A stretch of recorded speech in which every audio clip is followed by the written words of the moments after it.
a lot of the people that I work with are pivoting from corporate America to going out on their own, or they've been out on their own and entrepreneurs that are, 7, 8 figure entrepreneurs, but they've been behind their product and nobody knows who they are. And so that's an opportunity to sit there and be like, okay, what do you want people to know you for? That's the number one question that I'm constantly asking people. What do you want people to know you for? What is your legacy?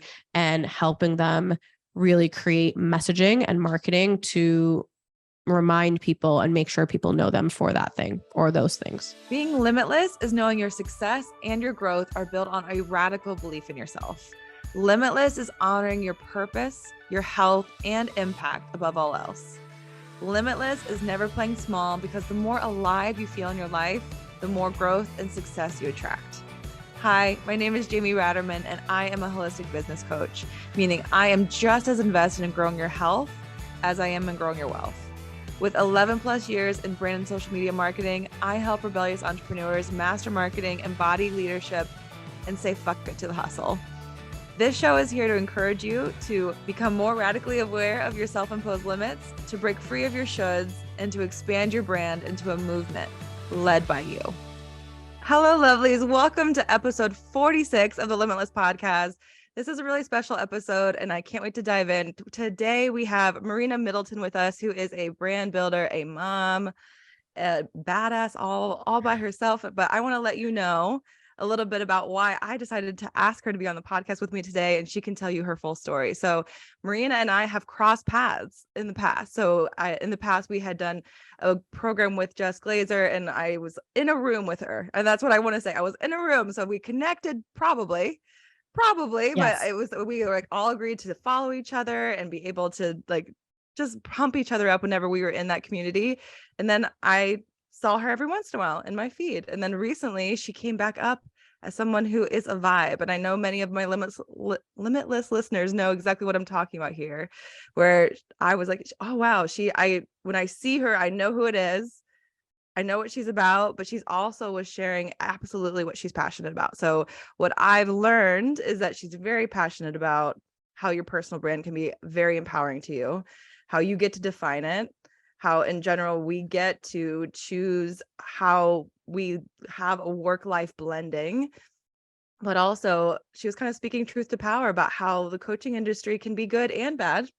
And I think that today we're going to dive into both of those topics, personal branding and exactly how we've used coaches and how we coach, and just what we see for 2023 if you're looking for that kind of support. So Marina, I'm so excited to get to know you even better today. And thank you so much for coming on the pod. Oh my God. Thank you for having me. That was such a nice intro. I'm so excited to be here and really just dive into the power of personal branding and why I am so passionate about it. Because it has completely transformed my life and so many other, women's lives that I work with. And then really shed light into the coaching industry. I mean, I have only been in the coaching industry for about 3 years from the business aspect, but did fitness training and coaching in my previous life. And I think that there's just so many similarities with the problems that come up. So I'm just so excited to talk to you. And you're such a vibe too. The whole podcast, everything is a vibe, and you're so on brand. Everything is 10 out of 10. So I'm honored to be here. I'm so honored. Before we pressed record, I was telling her that I love her wall. So if you're watching on YouTube, you're going to see Marina has this beautiful pink wall. I'm like, it's like all by itself. I'm like, okay, I'd want to work in that environment. So in general, we're feeling it for sure. But you're an entrepreneur. You said you've been doing it for 3 years. I have as well. But I want to hear about your journey. What made you choose entrepreneurship, and kind of how do you help people? Yeah. So I would say that entrepreneurship chose me. I did not really picture myself an entrepreneur or think I was going to go down this path until I was laid off from my corporate job, December 2019. And I, backtracked. So went to school for marketing and really always envisioned working for a company like Yahoo or Google, like a large publisher, because I just love the idea of marketing, and not just I think marketing is such a buzzword, but using pictures and content to make people feel something and then do something. I love that concept. And that's why I think, social media and branding is so amazing. So fast forward, I, worked at Yahoo for 4 years, and then I got laid off. I was at Yahoo News. So Yahoo News, and Tumblr. I got laid off, in 2019, right before the pandemic, which obviously nobody had planned for it. And that was kind of my aha moment of, okay, this is my time to go out on my own. And I actually started as a full-time lifestyle content creator, where I wasn't helping women build their brand. I wasn't helping them. I wasn't working, doing consulting, coaching, anything like that. And after a month or so of doing lifestyle content creation, I was like, this is not for me. This is just, not the work that I want to be doing, which is funny because I'm still doing it in some capacity, and during that time, I think that pivot was harder than leaving Yahoo and going out on my own, because I was just like, okay, now what am I going to do? Like, I just announced that I'm going to be a lifestyle content creator to everybody. Like, shame on me for changing my mind. And that was probably the best decision that I made. I decided to kind of look back at my story, everything that I've experienced from coming here from Egypt as an only child with my parents, being homeless in and out of family homes, to being bullied in school, to struggling with, self-love and like my body image and all of the things. And I was like, okay, I realized that the privilege that I had to go out on my own was really only there because of the community that I've built throughout the years by sharing these vulnerable stories, by showing up authentically. And I decided to build a company called Empowered Confidence that helps women share their story, show up on social, use marketing as a tool to build their own community and build their own confidence. It makes me just like hearing the full story. It just there's so many pieces in there that I'm like, tell me more about that, which I love. But I think, the pivot from lifestyle creator to entrepreneur, going like, oh wait, the lifestyle side of this actually allows me to help people, being able to not just go like, oh, these are the products I use, which is helpful, but we're not ignoring that. Like, these are the products I use. This is what I do, like lifestyle type of thing, a creator, but also going like, here's my stories. And I know that you see yourself in my stories and you can relate, or you're inspired by them. And I'm going to turn that into why I want you to see your story the same way. So I think when you're sharing that, I'm like, that's what I see. I think that's amazing. So can you talk a little bit about because I had a very similar experience. So I've been an entrepreneur for 6 years. So I started in consulting before I did coaching. But whenever I fell back into entrepreneurship myself, where I loved exactly what you're saying. Like people talk about marketing and it can be sneaky and all these things. I'm like, marketing is so fun if you do it the right way. It's like creating an emotional reaction. It's absolutely like what humans were supposed to do, to share stories and tips and vibes with each other. Like I could, geek out about it clearly.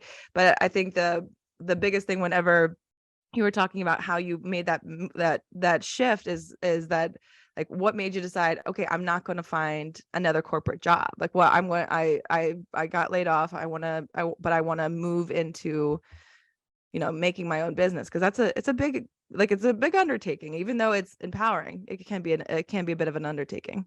Yeah. I mean, honestly, I didn't realize how much work it was going to be as an entrepreneur, period. Right. And, lifestyle content creation, let me rephrase. Content creation is a full-time job. I mean, it's still part of my brand and what I do, right? I don't think that I actually realized how much time it took to create content and stay consistent on social and build a community way more intentional than when I was before. And I think that, pivoting from lifestyle content creation to now building the business, I just felt very privileged.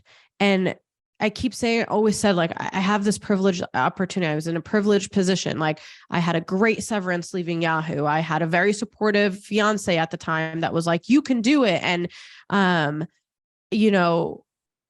I just felt like it was, I hate saying like the right time, but it was the right time. It was like, I'm going to do it and then figure it out. And I will tell you, I had at that point, so January, I was like, I'm going to give myself 3 months. If I don't make money in 3 months, I will look for another job. I'm also privileged. Like, I have so many connections, and throughout the years, like just building my community and my network, I felt very confident that at any time I can update my resume and submit it and get a job. Like, I just think that we're in a time that networking is so big, and not that I could get the job that I want, but I can always fall back on a job. And so I think the privileged position that I was in, having my severance, having the support of my husband, and being like, okay, I'm going to do it. Like that, like courage, even though I was like very, very scared, really helped. But I will tell you, once I removed the timeline of 3 months, that's when I was all in. I feel like a lot of us put this timeline of like, okay, if it doesn't work out in 3 months, if it doesn't work out in 4 months, in a year, I'm going to go back. And I think having that like plan B kind of made me drag my feet a little bit. But once I removed it and I was like, I'm going all in there, I don't have another option. Then that's when I started really seeing like changes and making money, like significant amount of money right away, and investing at larger amounts.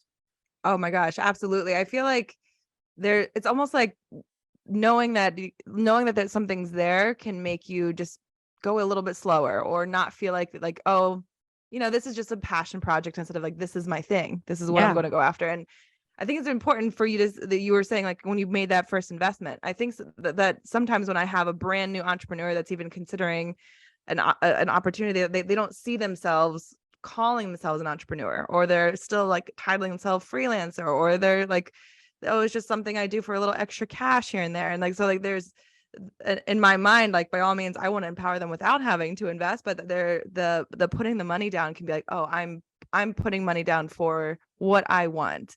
And totally. I think like my first investment was put on a no interest credit card for the first couple of months, and was quickly paid off. But it was that idea of like, it was like my up level phase. And I think that sometimes when it comes to investing in business in different areas, is that the investments can be the thing that like pulls you up the ladder a little bit faster. And 100%. I think that plays right to kind of what you were saying. Yeah, 100%. I mean, my first investment was joining Jess DeRosa's, or at the time, Jess Glazer's program. And it's $5,000. I like, if I'm being honest, the only thing I've ever spent $5,000 on was like a material piece of clothing or like a bag, so for me, I had justified that. Spending $5,000 on another human, was like crazy. And it wasn't until I took that program to then create my own brand and business course that I realized I actually wasn't investing in Jess. I was investing in myself and my idea. I wasn't investing because of who she was necessarily. I was just investing because I knew that she had the tools that I needed. And I didn't want to spend too much time like running around looking for the tools, And so I will tell you, everybody says it, right? When you invest, you're invested. I couldn't agree more. But I have also had clients, and I've seen clients where they'll spend $5,000, $6,000, $7,000, $8,000, $9,000, $10,000 and not show up. And it actually does like the reverse, because it's this, like, they second guess themselves and they're like, oh my God, I can't do this. Like, what did I just do? And it's the, buyer's remorse. And I knew that, a lot of my clients feel that way when they like make the investment. And I immediately felt that way as well.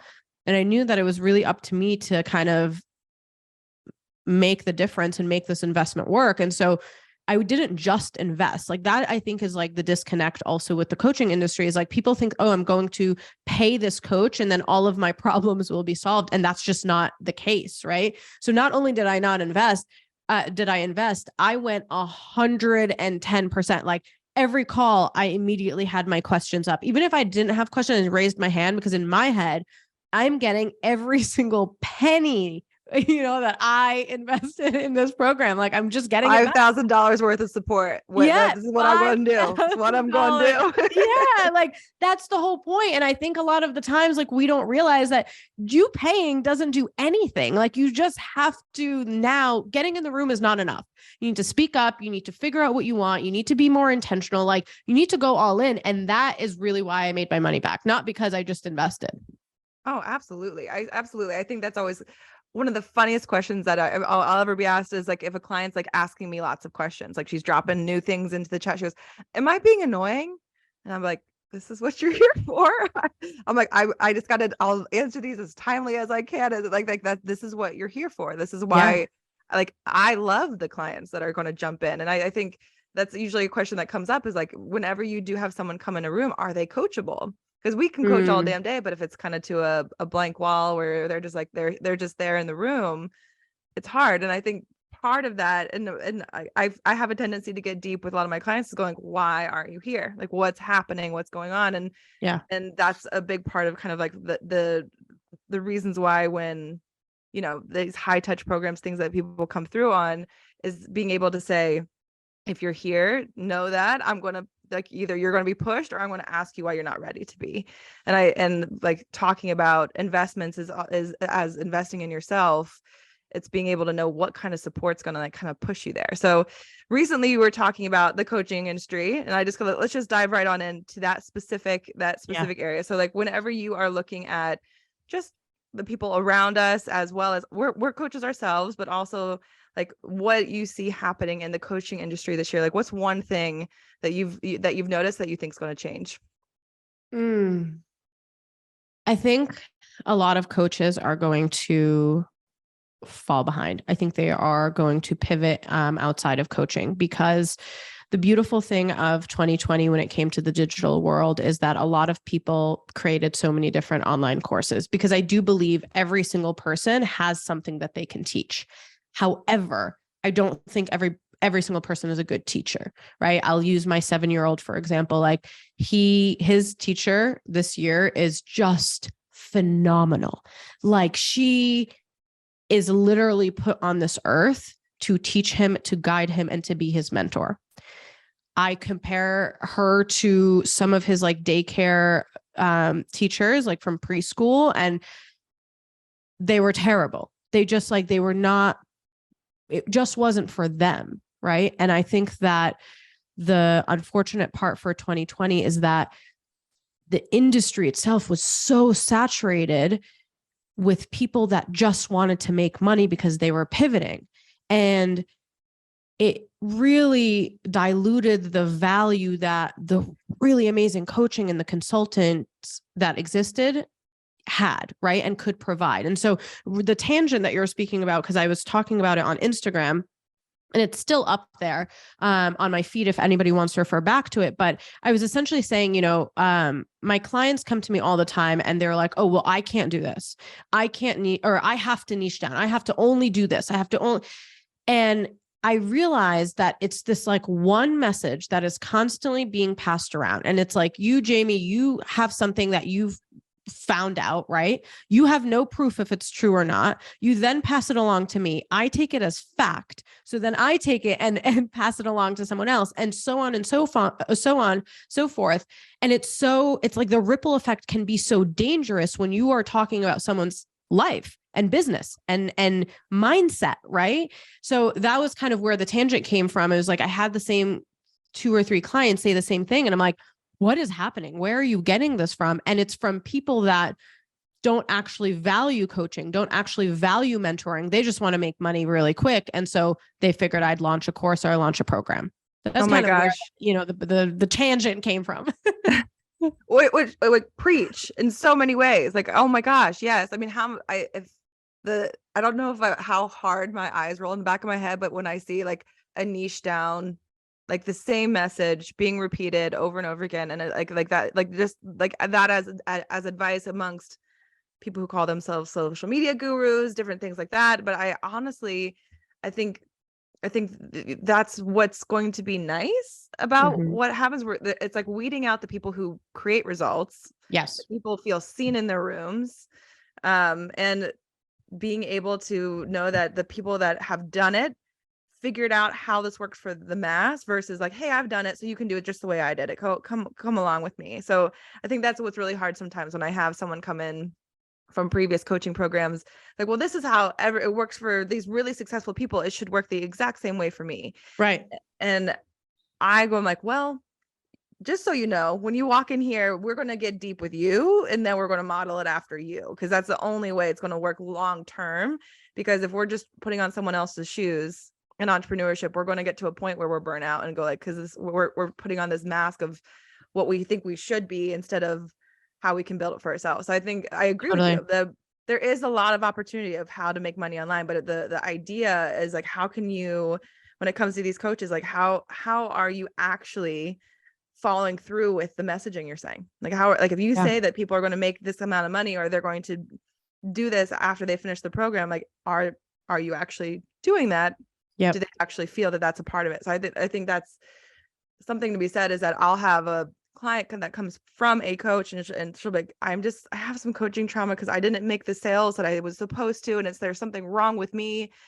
And it makes me so sad for the fact that, people do create the results they say they do. Like I'm not saying that everyone's liars, but to use that as a marker of if you're worthy of entrepreneurship, if you're worthy of making your business into what you want it to be, it's really hard. It's like it's a comparisonitis on a marketing scale. It's like a commercial of all of the best moments that a business is, and they'll put it as their sales messaging. And I think that can be really detrimental in a lot of ways. Totally. And it's turned into like more clickbaity content. So it's like, how can I get people to click on my page, click on, my services? And I think that another thing that you're going to see a lot of in 2023 is, if you are not building community, if that is not your number one priority, plus providing value, you will also fall off of the bandwagon. And it's not just in coaches anymore. It's going to be just in the industry, across all industries. So products based entrepreneurs, service-based entrepreneurs, just e-commerce, everybody, if you are not building community and providing value, you're not going to be able to stay relevant at all. Especially because a lot of us are now back in person. So it is, in full transparency, it is very hard for me to get people on Zoom because they just prefer to see me in person. They prefer the community, which is why, our retreat and mastermind sold out in 72 hours, because people were like, I need this, I need to be in person. I need to, feel the vibe of everybody else, and also get away from my computer, get away from my everyday life. And so that is going to be, a big shift in 2023. And then the last thing, I know you only asked me for one, but I think the last thing that you're going to see a lot of You're on a roll. I'm like, I really think, and I hate putting pressures on years, but like, I think that there's going to be just so much change in the best way possible this year. But I also think a lot of the coaches that, and business owners and entrepreneurs that started out in 2020 or even before then, and didn't build their personal brand, they just relied on their course or their product or their service, you are going to see a lot more of their faces and hear more of their stories and who they are, because personal branding is really going to be the only way that you can sell anything nowadays.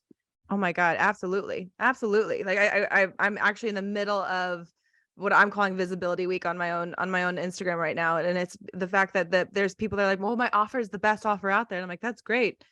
No one knows about it.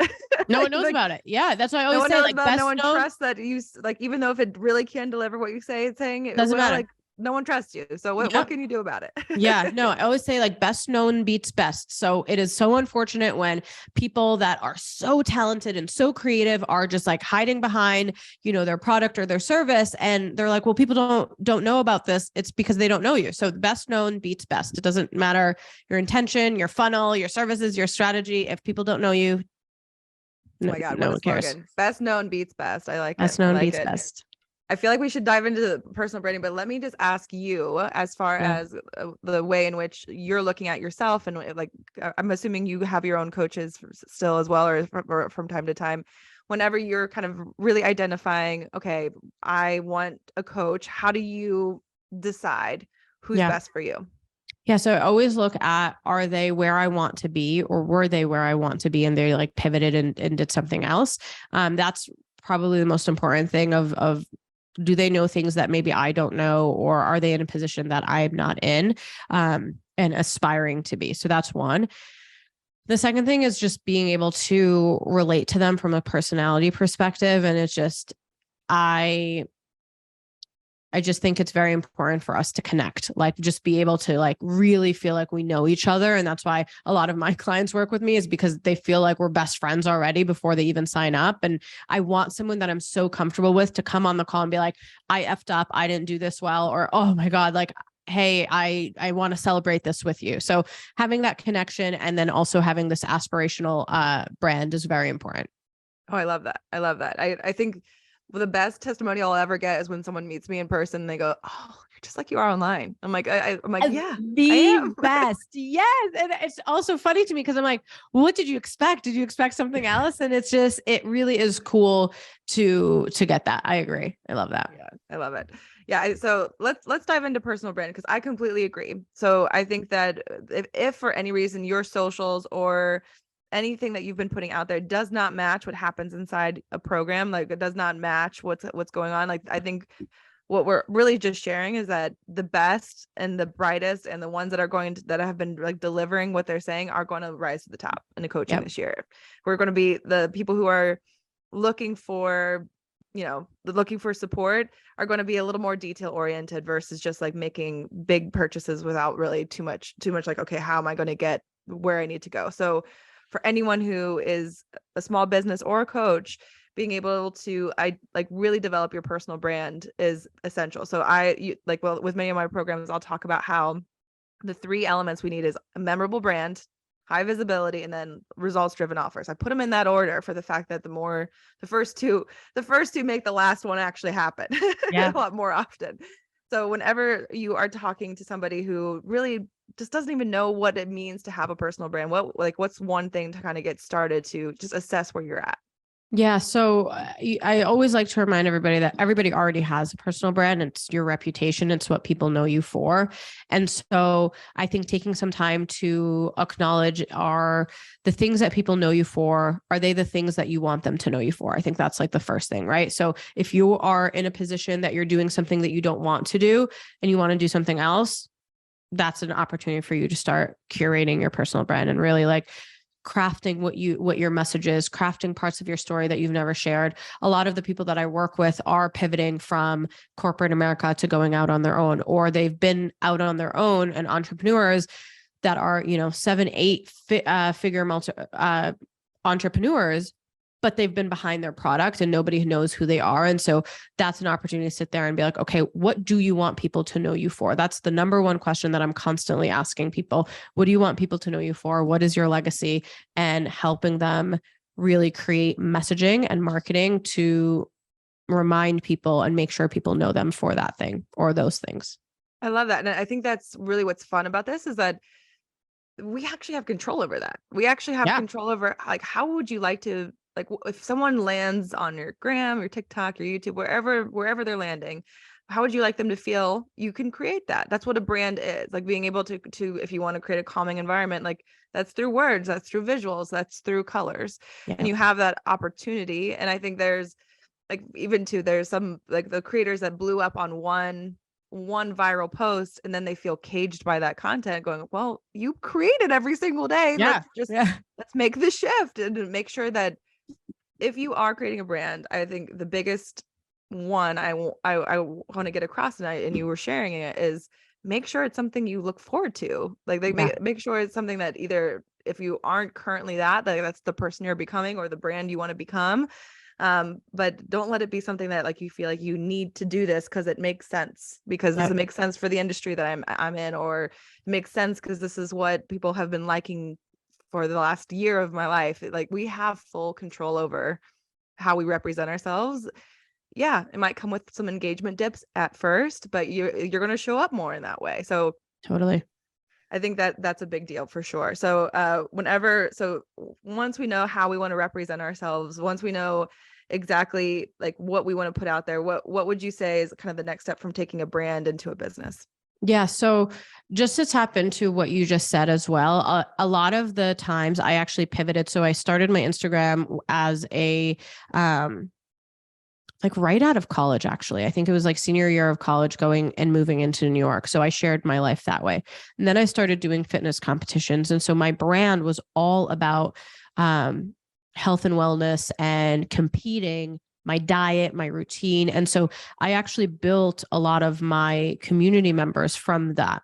And then I pivoted and I became a mom, and I was 23. I was very young. I was a single mom, and I shared a lot about that journey. And so my personal brand evolved as I went. And so by the time that I was starting my company, when I did like my brand perception to really understand, like analyzing what people know me for, I realized that a lot of people still followed me for fitness. A lot of people followed me for motherhood advice. And a lot of entrepreneurs and women that I work with think that that is a negative thing, but that just means that there's an opportunity in creating different content to control the narrative and really shift the perspective of what people, or the perception of what people know you for, right? And so I think the first thing is really identifying, like, what do you want to be known for? What is your story? Like, what are parts of you that you haven't shared that you want to share? The second thing is also reminding yourself, like you said it so perfectly, I'm going to use fitness because it's so easy. As a fitness instructor, you think like, I have to post workouts, meals, and whatever, like routines, right? What if you don't want to post your meals? Like, I had the most aesthetically pleasing meals. They were just, I had a really terrible way of meal prepping. Like, nobody wants to see that. And so imagine if every single time I was just forcing food posts down your throat because I felt like that's what I had to do, quote unquote, because I'm a fitness instructor and that's the content I want to share. Like, you don't have to talk about that just because it's happening in your industry. And I think that is just the most important thing, because to your point, if you're posting and talking about things that are not aligned with you, that you don't care about, you're going to struggle to stay consistent. That's why you're going to fall off the bandwagon and just be like, oh, well, I don't want to post. I didn't create content. It's been weeks. I haven't showed up on Instagram. I haven't, created any videos. So that's my little rant about the type of content. But it's such a good point though, because how many trainers, even nutritionists that have come into like into any of my path, even like the content sprints, and they'll be like, well, I can't do that content because I don't have the lighting and the things figured out and this and that. Yeah. I go, one, please do it informally. No one, like, of course people love the really pretty food posts, but those are like the bakers and the chefs, and like, let that be theirs, and let yours be, you create, like, you cooking and showing just like the process, instead of having to like have this perfectly edited magazine feature of what it can look like. But there's like, it's not an excuse, because I can see why people feel they need to do that, but it's just a way to prevent you from getting started in a lot of ways. But also, like, don't be like everyone else. Like, if there's anything that a personal brand is, like, don't try to be like everyone else. Like, what's your spin on this form or this industry, which I think is so important. Exactly. Go ahead. You had more to say. Go ahead. Yeah, no, that was pretty much it in terms of that. Like, just trying to really align yourself with what you actually care about is going to be so important. And that's the key to stay consistent. And so when we're thinking about what happens next, so I have 4 phases that we go into. The identity, which is like who you are. For entrepreneurs, we call it the founder phase. So this is really where you're crafting like your story, understanding what people know you for right now. That's the phase that we already talked about. And then we're going into the brand phase. So the brand phase is all about your messaging and your visual identity. So your messaging is everything from the words that you're constantly using in your stories or IG, to your mission statement and your bio and your brand story online. And a lot of the times when my clients are creating their messaging, they think the messaging is for them. Like, and they're like, I'm going to talk about me. I'm going to talk about, what I do. And so although your messaging may be about you, it's actually for your consumer. It's for your target audience. And so thinking about exactly who you're speaking to is going to be so important. And so that's what we do in that phase of the brand phase. So really figure out your messaging. And then the visual identity, people really overthink this. I talk about this all the time. The worst mistake that I have ever made in my business was spend $30,000 on a website and branding. Ooh. 2 months into my business. I mean, it was terrible, terrible. And I still, have PTSD from it, but I'm obviously still not over it. But I realized that the colors and the logos and all of that is not as important as just the consistency of the style that you have. And that can definitely evolve throughout the years. but trying to force yourself to like pick a color real quick or pick a logo or pick a website is not necessary. And so in that phase, we just figure out for our clients, we do help them with their colors and logo and website. But let me dive in really quick with that, yeah, because it has to be in the realm of what I hear people spending money on. It has to be in like the top 3 places that I think people waste money, especially at the beginning. Like, yeah, you don't know who you are yet. Like when you're an entrepreneur, like thinking of like, okay, now I got a logo, make it a logo, and I got to do these things. Like I have had morphed and changed, but then I realized that at one point I'm like, you know what? I wear blues and greens. That's what's going to work because that's what it is, and I don't think I'm going to need to change that. But it was never this like, I must have these things in step before I begin. And I think even too, I've been in rooms like helping people build websites. I've been in rooms helping people understand their messaging. And I go like, one, of course, the market research to understand what people are asking for it's in there. It helps you understand who you're trying to get in your rooms. yeah, but like your ideal client in there. But it's also going like, create some content based off of those categories, do some things for a little while. And then you'll find like, okay, this is what I love. You'll start to be able to make better decisions versus, I'm sure a fantastic brand designer and website person who's trying to guess at what you want, or trying to guess at like, oh, is this what feels right for you right now? Okay, well, we'll build off of it. And then 6 months later, when you're kind of found your groove, you're like, I don't like any of this now. Like, yeah, shit. Like, I don't like any of this.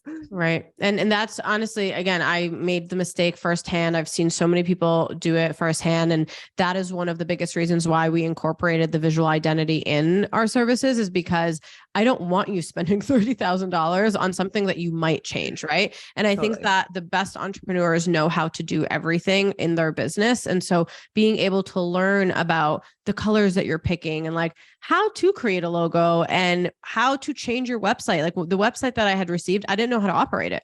And I'm like, I'm such a hands-on person. So I'm just like, I don't understand how to do this. And so that was, Marina, again, that's a love note. It's a love note to me. I won't lie. Cause like the idea that like, I want you to have support and team. I want you to have people who help you, but like handing off something that you never understood.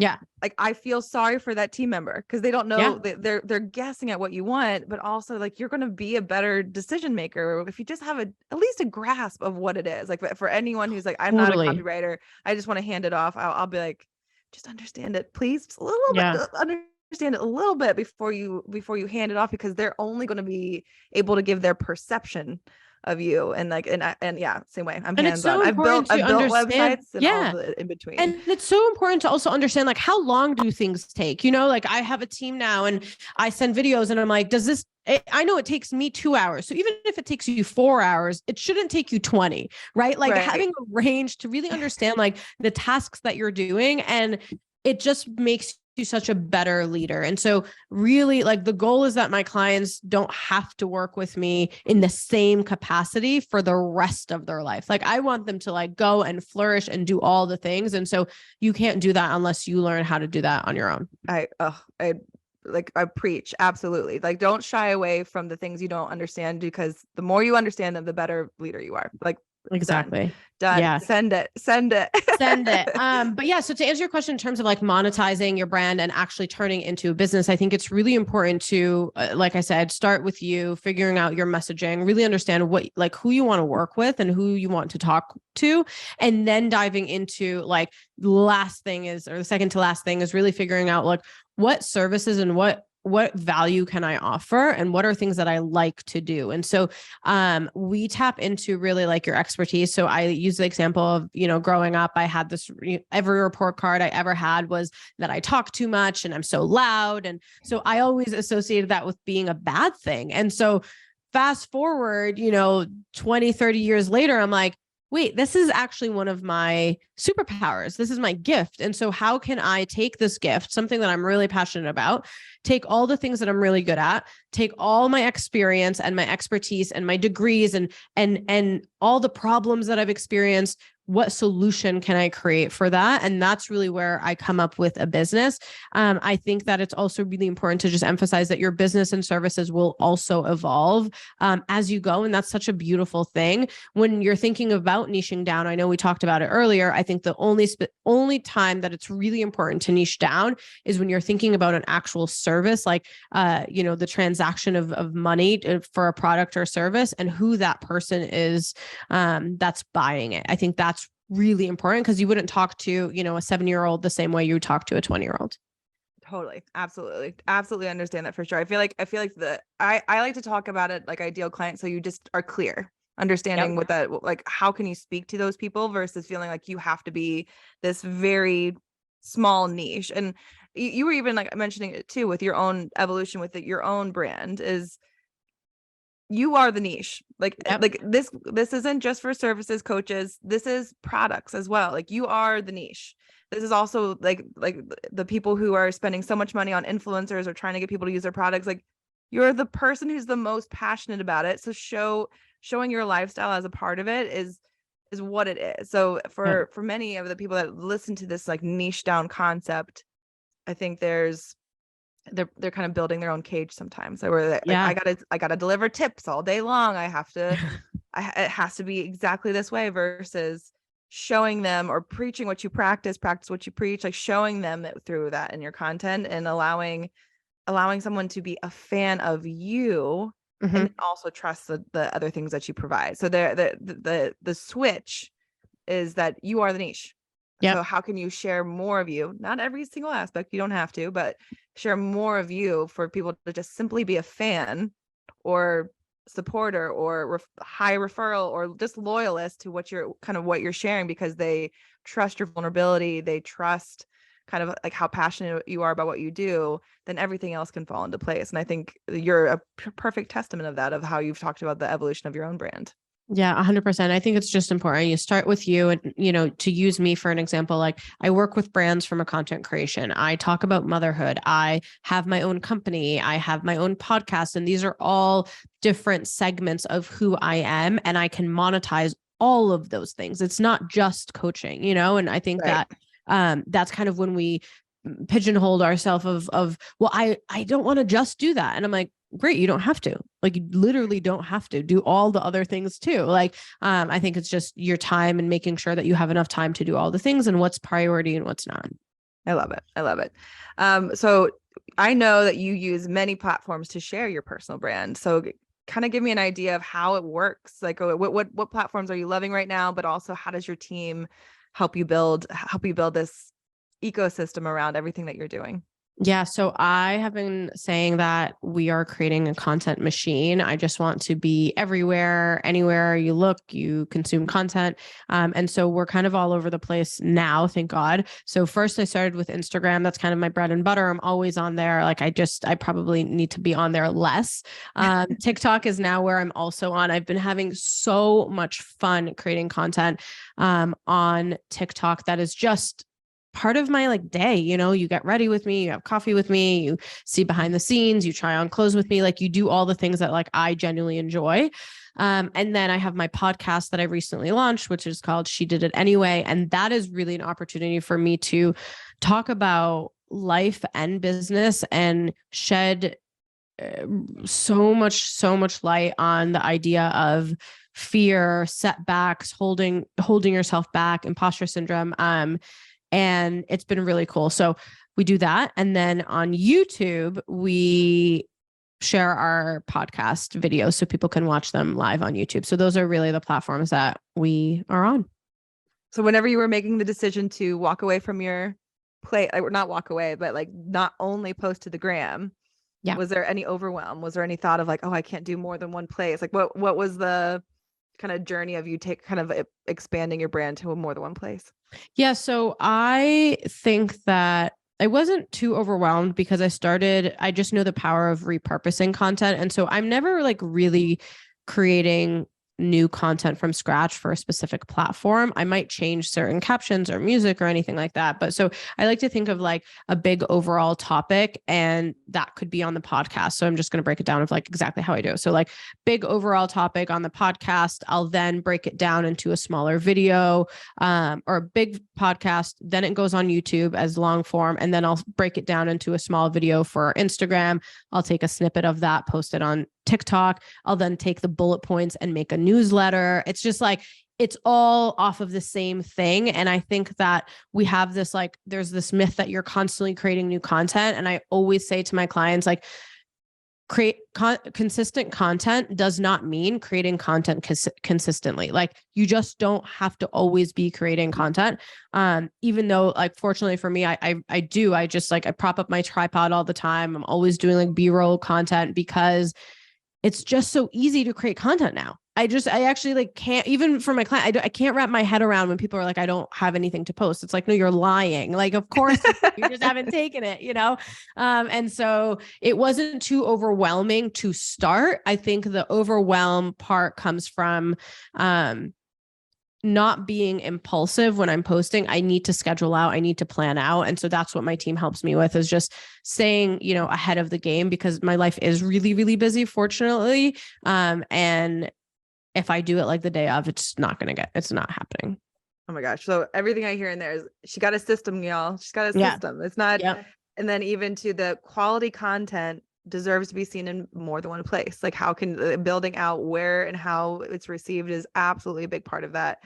But also there's the pressure side of it, of that, this pressure of that you think it needs to be fantastic. And I can tell you that the more that we do it, it gets easier, but there's a side of, let content just be you. Let content just be what's like on top of mind, and like release this idea that it must get this much engagement. Just learn that the more I put it out there, the better it gets. So perfect case study of like, get out there. This is what it looks like to be highly visible in 2023, which I think is fantastic. Totally. Marina, you've given us so much of your time, and I appreciate every minute of it. I'm going to talk about how everyone should binge She Did It Anyway, because I did this morning and last week. I was like listening in on you. But before we do that, I always like to ask my guests, how would you define limitless for you? What a good question. I've actually been thinking of a question for She Did It Anyway, and I can't think of a good one. That's a really, really good one. I think limitless is, in my world, I would say just abundance, like not having fear hold you back. I think that's like the biggest thing. And, you know, to go back to She Did It Anyway, it's like, do it anyway. Literally, like, no matter what, there's nothing stopping you. Just do it anyway. I love it. So perfect. How can we stay in touch with you and continue to learn more about you? Instagram and the podcast, listening to She Did It Anyway on all platforms. And then Instagram, DM me. I answer all of my DMs, and I love to like just build relationships and conversations on my Instagram, which is Marina A. Middleton. Amazing. Marina, thank you so much for being on the pod today. We'll make sure all of what she just shared is in the show notes. Talk soon. Thank you. Bye.